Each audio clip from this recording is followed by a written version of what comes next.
Hello, xin chào mọi người. Video này Tân sẽ chia sẻ về những cái cách mà Tân đã tiết kiệm chi tiêu của mình trong cái khoảng thời gian dịch bệnh và chúng ta phải nghỉ ở nhà như thế này.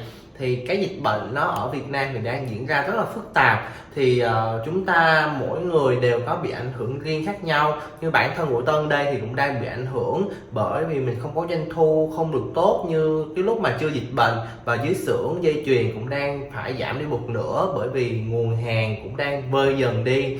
Các đơn đặt hàng thì các công ty cũng không có nhiều như lúc trước nữa. Thì Tân cũng phải là tiết kiệm chi tiêu của mình đi một chút. Thì Tân có những cái cách mà mình đang làm tiết kiệm chi tiêu thì hôm nay Tân sẽ chia sẻ cho mọi người. Việc đầu tiên á là Tân kiểm tra lại số tiền của mình từ tiền mặt cho tới tiền nhập tài khoản, xem thì cái số tiền đó Tân sẽ dùng vào những cái việc gì. Thì có những cái việc cần thiết yếu đó là mua lương thực cho mình trong vòng 14 ngày tiếp theo. Thì Tân cũng đã mua với số lượng vừa đủ, gồm có những cái thứ mà Tân để lâu được y như là gạo hoặc là mì gói hoặc là miến hoặc là bún khô. Có một số rau củ mà Tân có thể để trong tủ lạnh được á, thì Tân cũng đã mua trước và Tân bọc giấy báo ở ngoài để cho nó không bị héo quá. Một khoản tiền á, thì Tân sẽ mua nhu yếu phẩm cho cá nhân, ví dụ như là giấy vệ sinh, rồi nước lau nhà, nước giặt đồ hoặc là tất cả các đồ dùng cá nhân khác thì Tân cũng đã mua trước để cho mình là trong cái thời gian đó hết thì mình không phải ra siêu thị.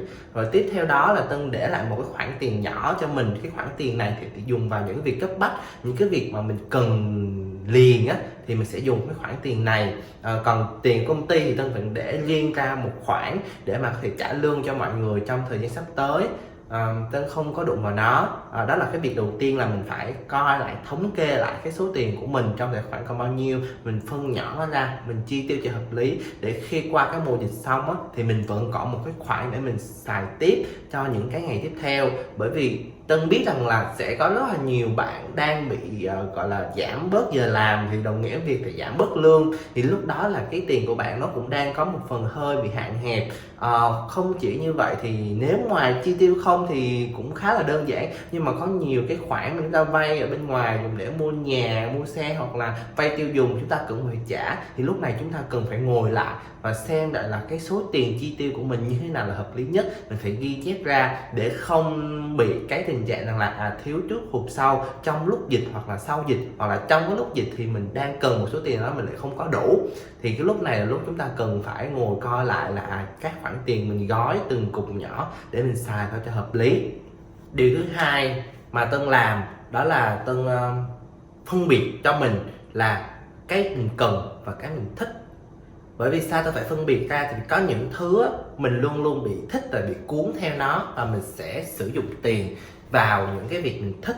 Nhưng mà trong hiện tại á, trong cái lúc bây giờ thì mình phải dùng tiền của mình vào những lúc mình cần hơn.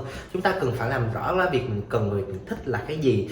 Những cái lúc như thế này á, cái việc mình cần đó là mình phải mua lương thực hoặc là mình để dành tiền để sau khi dịch mình xài hoặc như thế nào đó. Chúng ta cần phải làm rõ ra những thứ nào mình cần thì mình sẽ list ra mình đang cần những thứ gì cho cái việc là 14 ngày tiếp theo mình sẽ ở nhà hoặc là mình work from home như thế nào đó, để cho chính bản thân Tân cũng không phải ra ngoài quá nhiều.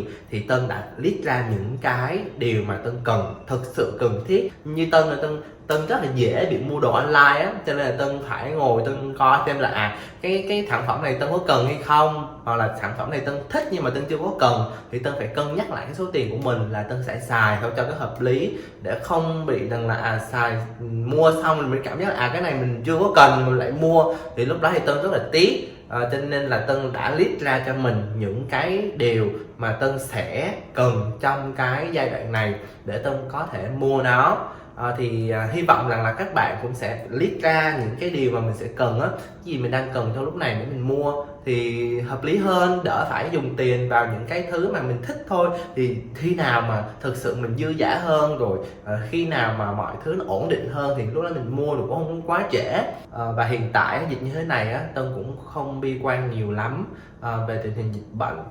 Tân cũng rất là lạc quan, tại vì Tân tin rằng là Việt Nam mình sẽ có thể chống dịch lại rất là tốt, và mọi người cũng sẽ chấp hành cái việc rằng là chúng ta ở trong nhà 14 ngày hoặc là nhiều hơn hoặc là ít hơn như thế nào đó để mà có thể khống chế lại dịch.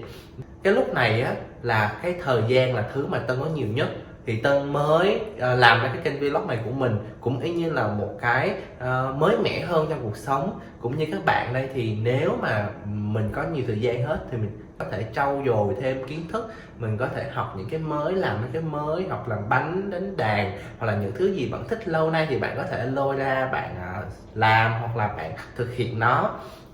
Cũng là một cái cách hay. Mình có thể thời gian nhiều hơn ở bên gia đình, có thời gian nhiều hơn để mà có thể trò chuyện với bạn bè bằng online chẳng hạn, tâm sự hay như thế nào đó. Đây là một khoảng thời gian cũng khá là tốt mà chúng ta có thể xích lại gần hơn với những người trong gia đình của mình. Tân cũng hy vọng rằng là sau cái mùa dịch này á, chúng ta có một thời gian nghỉ ngơi để làm gì, để sau khi dịch đó chúng ta sẽ có nhiều cái năng lượng hơn để làm việc nhiều hơn và tốt hơn. Cũng là một cái cách hay. Cái gì cũng vậy hết trơn á, nó có một thời gian nó bị trùng lại, rồi sau đó nó sẽ chờ một lúc để nó bùng nổ hơn. Thì chúng ta đang lúc này đây, như Tân đây cũng là ok, sau cũng nhiều năm Tân làm thì cũng không có một khoảng thời gian nào mà nghỉ nhiều như thế này. Cũng là cái lúc mà để mình refresh lại bản thân, làm những cái mới hơn, tìm hiểu xem là bản thân mình thích cái gì hơn, hoặc là muốn thêm một cái điều gì đó nữa để mình làm. Cũng là một cái hay, cũng là một cái điều tốt.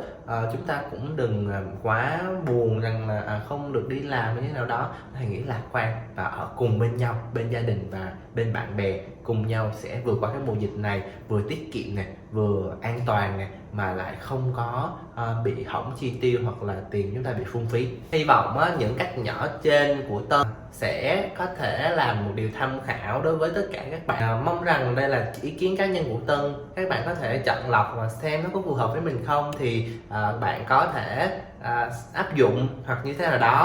Cảm ơn tất cả mọi người đã xem video này. Nếu mọi người thích có thể đăng ký ở phía dưới, hoặc là comment những ý kiến của mọi người. Tôi sẽ đọc hết tất cả những ý kiến đó và sẽ làm tốt hơn cho những cái video sau.